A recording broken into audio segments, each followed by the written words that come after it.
Cansaço extremo, uma reclamação que ouço muito na vida pessoal, muitos compromissos, muita angústia, muitos boletos. No trabalho, estresse, metas, prazos curtos, o dinheiro mais curto ainda. A palavra inglesa burnout entrou para o nosso vocabulário. É um esgotamento, uma exaustão total. Depois, no auge da pandemia, ainda havia quem achasse que seria uma fase, queria passar logo. Mas não passou para mim, não passou para você. Será que o burnout é o novo normal e veio para ficar? Não precisa ser assim. Meus queridos seguidores, minhas caras seguidoras, precisamos falar de saúde mental.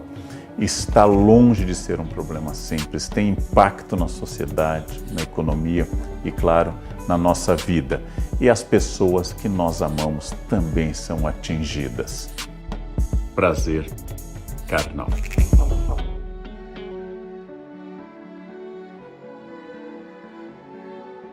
Nós temos um feio preconceito com questões mentais. Entendemos alguém que esteja com difteria, consideramos natural que alguém tenha contraído tétano, achamos que alguém com pneumonia é só um acidente biológico infeliz e prestamos solidariedade. Mas somos muito preconceituosos com depressão, com burnout, com bipolaridade, com síndromes de pânico, como se tais características fossem escolhas das pessoas ou falta do que fazer. É preciso superar esse preconceito. A realidade do mundo contemporâneo revelou que as doenças mentais não apenas estão presentes, mas elas são responsáveis por uma diminuição da expectativa de vida. A Organização Pan-Americana de Saúde estima que entre 10 a 20 anos a menos na expectativa de vida ocorre quando a gente sofre de uma questão mental, de um problema mental e não dá atenção a isto.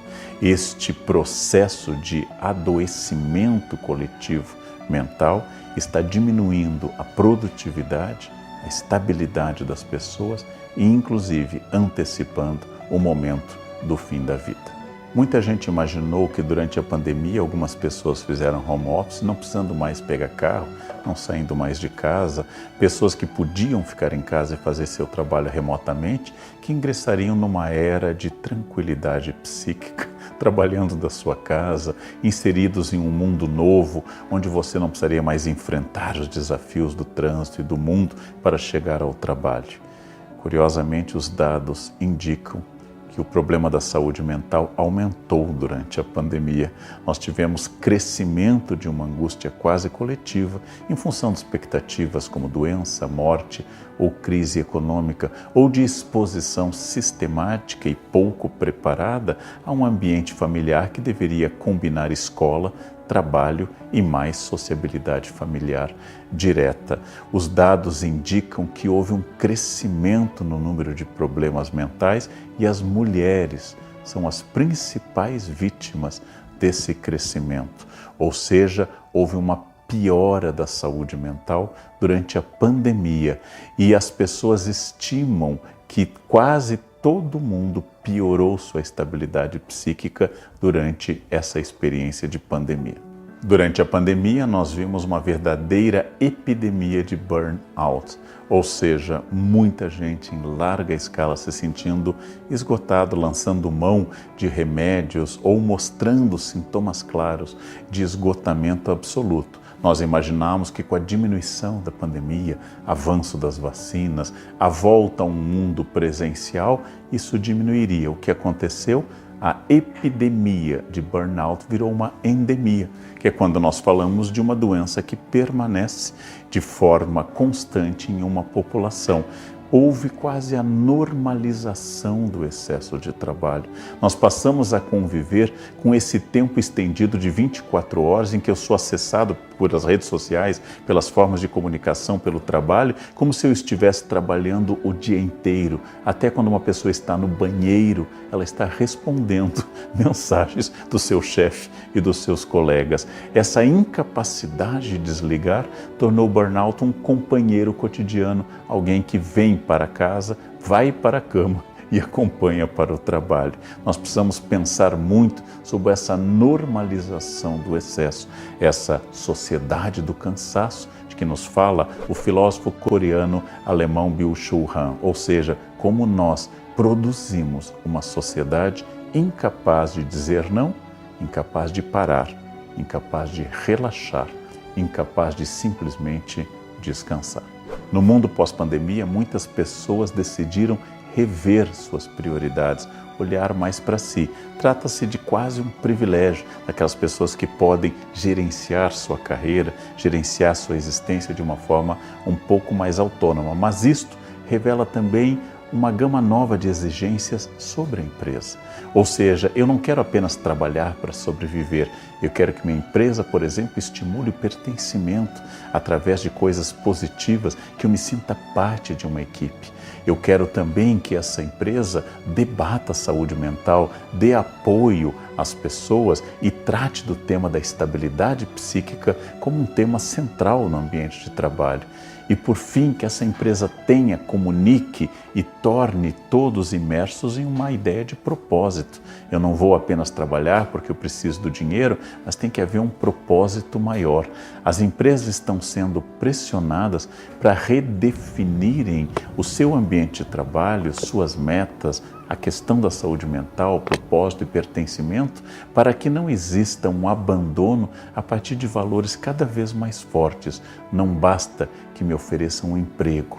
O emprego deve vir acompanhado de um projeto que contenha estabilidade, princípios positivos, propósito, pertencimento. Este sentimento de que a empresa não seja apenas salário ou ocupe apenas um espaço de necessidade, ele é mais forte ainda na geração Z, que são aquelas pessoas nascidas a partir da década final do século XX, essas pessoas que têm agora algo como por volta de 30 anos, um pouco mais, um pouco menos. Essa geração Z, mas contamina outras gerações, querem um envolvimento maior.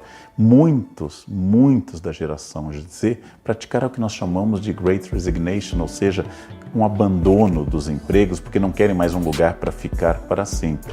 E agora, no mundo que sai do período mais grave da pandemia, nós temos que achar estratégias para atrair de volta e manter esses talentos.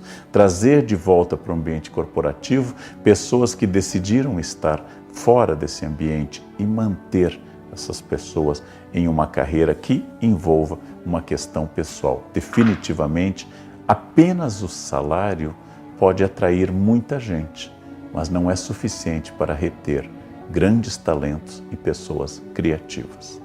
Nós temos que entender saúde mental como algo que beneficia não apenas o indivíduo colaborador, não apenas aquele que pode perder sua saúde mental, mas a própria corporação, a própria empresa. A Organização Mundial de Saúde estabeleceu que saúde mental não é apenas uma questão de saúde individual, mas é também uma questão de desenvolvimento econômico, ou seja, se eu tratar com seriedade a questão da saúde mental, perder o tabu sobre esse campo, ser mais compreensivo e empático com a questão da saúde mental, eu não apenas terei funcionários mais eficazes, mas isso fará também um bem imenso à própria empresa, que vai crescer levando em conta também a fragilidade psíquica das pessoas. Isto é, entender saúde mental agora, não apenas no sorriso das pessoas, mas na planilha Excel da própria empresa. Será possível, na segunda década do século XXI, resgatar o conceito grego de ataraxia, de equilíbrio, de paz e harmonia com o ambiente? Será possível pegar essa questão clássica da filosofia grega e traduzir em um ambiente urbano, produtivo, com metas e profundamente instável, que é o nosso mundo de hoje? Talvez não seja o ideal e nem possível, mas se eu colocar como meta que essa ataraxia, esse equilíbrio, seja a minha questão, o meu foco lá na frente, eu talvez não produza o paraíso, mas eu vou evitar, ao menos vou evitar o inferno. Ou seja, eu consigo com isso pensar seriamente que eu posso melhorar, ainda que eu nunca consiga a perfeição, melhorar o ambiente de relações menos estressante evitando o burnout, estimulando a saúde mental e a convivência harmoniosa entre as pessoas em um ambiente de trabalho. Foi um prazer.